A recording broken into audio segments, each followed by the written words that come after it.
Kekecewaan menyelimuti pendukung Persipura Jayapura seusai tim mereka gagal meraih tiket promosi ke Indonesia Super League. Persipura Jayapura kalah dari Adiaksa dalam laga play-off di Stadion Lukas NMB Jayapura pada Jumat petang 8 Mei 2026. Supporter pun mengamuk hingga membawa senjata tajam dan mengibarkan bendera bintang kejora di tengah lapangan.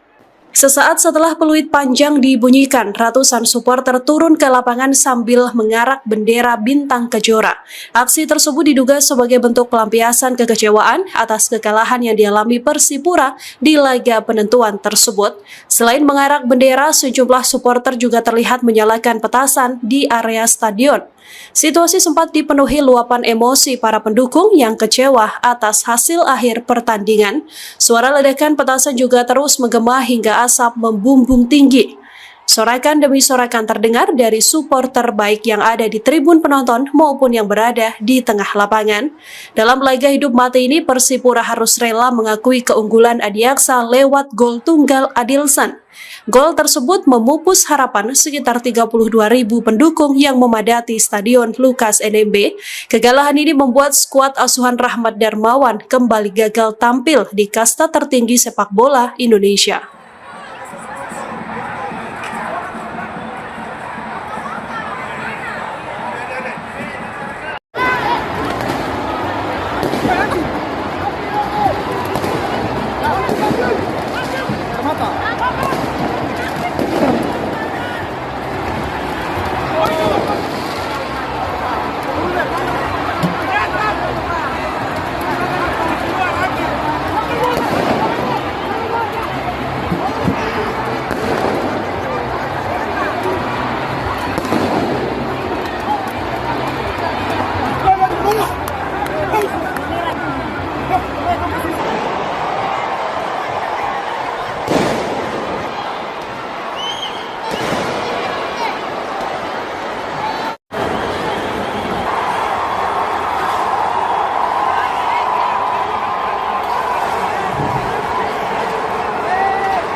Download Tribun X sekarang, menghadirkan lokal menjadi Indonesia.